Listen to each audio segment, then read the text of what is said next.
بسم اللہ الرحمن الرحیم۔ معرف القرآن سورہ بقرہ کے سبق نمبر 61 میں خوش آمدید۔ آج کے سبق میں ہم آیت نمبر 108 سے 110 تک کا لفظی ترجمہ با محاورہ ترجمہ اور تفسیر پڑھیں گے۔ اعوذ باللہ من الشیطان الرجیم، بسم اللہ الرحمن الرحیم۔ ام تريدون ان تسألوا رسولكم كما سئل موسى من قبل ومن يتبدل الكفر بالإيمان فقد ضل سواء السبيل ود كثير من أهل الكتاب لو يردونكم من بعد إيمانكم كفارا حسدا من عند أنفسهم من بعد ما تبين لهم الحق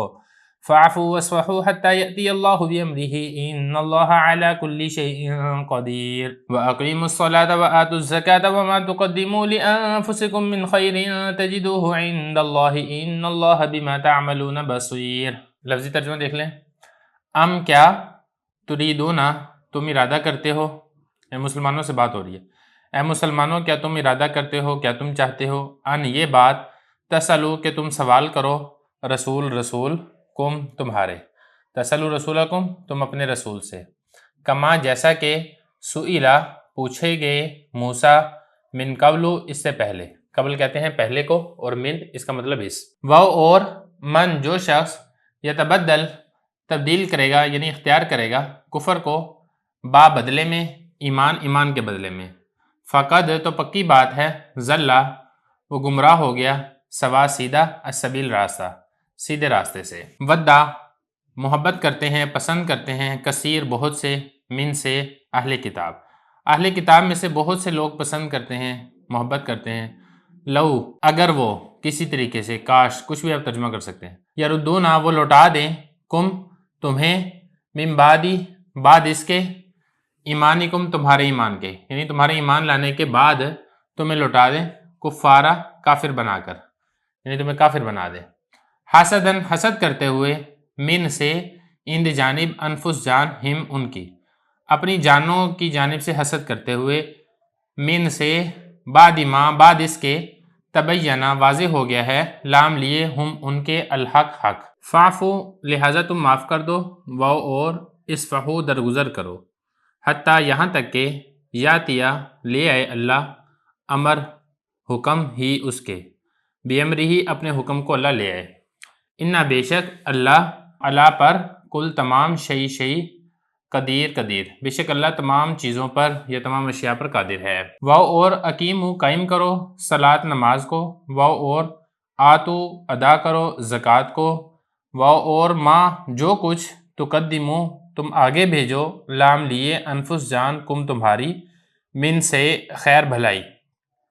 جو کچھ تم اپنی جانوں کے لیے بھلائی میں سے آگے بھیجو گے، تجدو پالو گے تم ہو اس بھلائی کو، عند اللہ کے پاس، انا بے شک اللہ بما ان کاموں کا، تعملون جو تم کرتے ہو، بصیر دیکھ رہا ہے۔ با محاورہ ترجمہ دیکھ لیں۔ کیا تم یہ ارادہ کرتے ہو کہ تم اپنے رسول سے پوچھو جیسا کہ موسیٰ علیہ السلام سے اس سے پہلے پوچھا گیا، اور جو شخص کفر کو اختیار کرے گا ایمان کے بدلے میں تو تحقیق وہ سیدھے راستے سے گمراہ ہو گیا، پسند کرتے ہیں بہت سے اہل کتاب کاش کہ وہ تمہیں واپس لوٹا دیں ایمان کے بعد کفر کی حالت میں، حسد کرتے ہوئے اپنی جانوں کی جانب سے، بعد اس کے کہ ان کے لیے حق واضح ہو چکا ہے،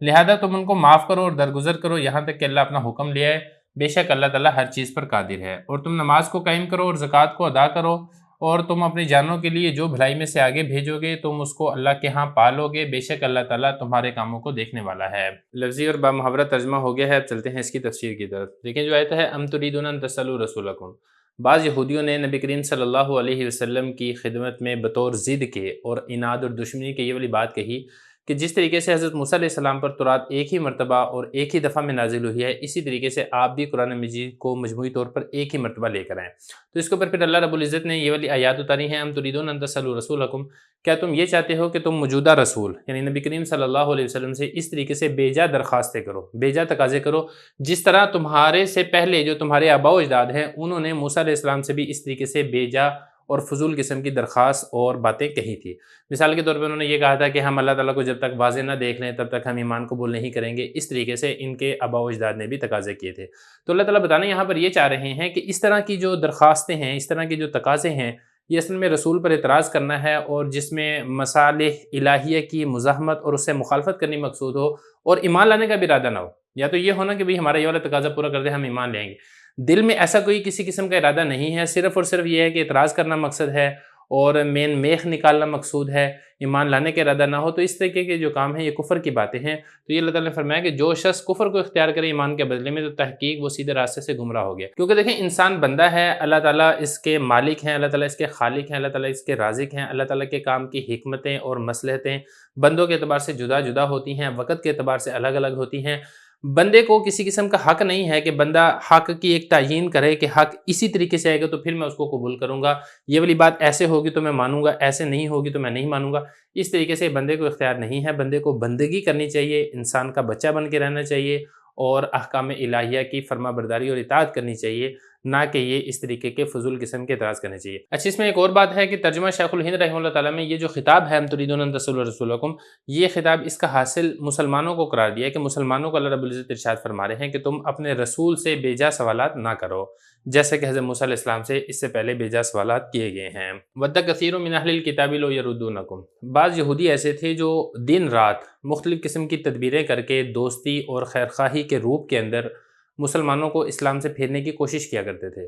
اور ظاہر ہے اس کوشش میں ناکام ہو جاتے تھے، لیکن ناکامی ہونے کے باوجود اپنی اس دھن سے باز نہیں آتے تھے۔ تو اللہ تعالیٰ نے اس کے اوپر متنبع فرما دیا کہ اہل کتاب یعنی یہودیوں میں سے بہت سے لوگ ایسے ہیں جو ودّا اس بات کو محبت کرتے ہیں، اس بات کو پسند کرتے ہیں، لو یردونکم کہ تمہیں واپس لوٹا دیں، من بعد ایمانکم تمہارے ایمان لانے کے بعد کفارا کافر بنا کر، یعنی تمہیں ایمان سے برگشتہ کر دیں، ایمان سے پھیر کے تمہیں کافر بنا دیں، حسدن، یہاں سے وجہ بتا دی کہ دیکھیں یہ اس وجہ سے نہیں تمہیں تمہارے ایمان سے ہٹا کے کافر بنانا چاہتے کہ وہ یہ سمجھتے ہیں کہ تم غلط مذہب کے اوپر ہو، تم باطل مذہب کے اوپر ہو اور یہودیت اصل اور حق مذہب ہے، نہیں، بلکہ حسد کرتے ہوئے تم جو ایمان کے اوپر ہو تو ان کو یہ والی بات برداشت نہیں ہے کہ تم ایمان کے اوپر کیوں ہو، اس لیے وہ تمہیں تمہارے ایمان سے ہٹانا چاہتے ہیں۔ پھر آگے فرمایا من عند انفسہم، اب یہ جو حسد ہے اس کا وجہ کوئی یہ نہیں ہے کہ تم نے ان کے ساتھ کوئی غلط بات کی ہے یا تم نے کوئی ان کے ساتھ برائی کی ہے، نہیں، بلکہ یہ حسد ان کی جانوں کے اندر سے ہی پیدا ہوا ہے، من بعد ما تبین لهم الحق، بعد اس کے کہ حق ان کے سامنے واضح ہو چکا ہے۔ یعنی یہودی بھی یہ والی بات سمجھتے ہیں کہ نبی آخر الزمان یہ برحق ہیں، اور یہ جو آخری نبی کا جو مذہب ہے یہ بھی برحق ہے، ان کے متبعین یہ حق مذہب کے اوپر ہیں،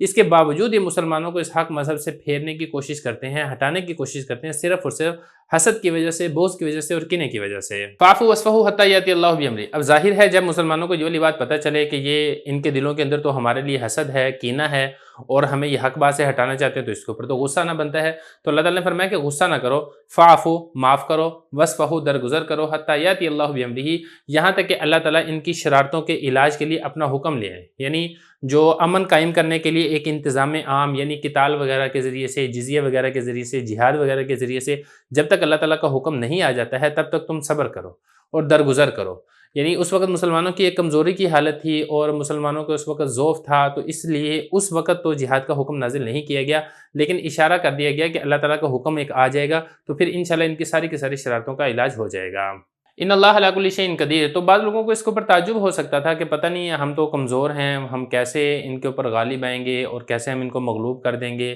اللہ تعالیٰ کیسے ان کو ہم سے جھکا دیں گے۔ تو اللہ تعالیٰ نے فرما دیا کہ تم تعجب نہ کرو، بے شک اللہ تعالیٰ چھوٹی سی چھوٹے کام کے اوپر بھی قادر ہے، اگرچہ تم اس وقت مسلمانوں کمزور حالت میں ہو، ضعف میں ہو اور یہ یہودی تمہارے مقابلے میں طاقتور ہیں، لیکن انشاءاللہ ایک وقت آئے گا کہ تم ان کے اوپر غالب آ جاؤ گے، اور پھر وہ والا وقت آیا جب قتال کا حکم آیا ہے، جہاد کا حکم آیا ہے، تو یہ سارے کے سارے یہودی مغلوب ہو گئے ہیں اور مقتول ہو گئے ہیں اور اسی طریقے سے جزیہ دینے پر مجبور ہو گئے تھے۔ واقعی الصلاۃ وآتوا الزکاۃ، اور تم نمازوں کو قائم کرتے رہو، زکوٰۃ کو ادا کرتے رہو، جس کے اوپر زکوٰۃ لازم ہے وہ زکوٰۃ بھی ادا کرے، اور تم کوئی بھی بھلائی کا کام اگر بھیجو گے آخرت کے لیے تو تم انشاءاللہ اس کو اللہ تعالیٰ کے ہاں پالو گے۔ تو مطلب کہنے کا یہ ہے کہ جب تک جہاد کا حکم نہیں آتا ہے، قتال کا حکم نہیں آتا ہے، دیگر عبادتیں جو اللہ تعالیٰ کے دیگر احکام ہیں وہ تم پورا کرتے رہو، اور تم یہ نہ سمجھو کہ یہ والے احکام تو تھوڑے ہیں، پتہ نہیں ہمیں اس کا اجر ملے گا یا نہیں ملے گا۔ تو اللہ تعالیٰ نے فرمایا ایسی بات نہیں ہے، جو بھی تم نیکی کرو گے انشاءاللہ اس کو تم اللہ تعالیٰ کے ہاں پالو گے، بے شک اللہ تعالیٰ تمہارے سارے اعمال کو دیکھنے والا ہے، لہذا تمہارا ایک ذرہ بھی کسی عمل کا وہ اللہ تعالیٰ ضائع نہیں کریں گے۔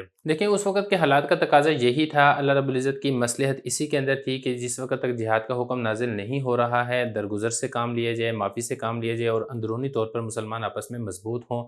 اور اعمال صالحہ اختیار کریں۔ چنانچہ شروع کے اندر یہی والا حکم دیا گیا، پھر اس کے بعد جب قتال کا اور جہاد کا حکم آ گیا تو پھر ان یہودیوں کو تہ طیع کر دیا گیا اور ان کو مغلوب اور مقہور کر دیا گیا تھا۔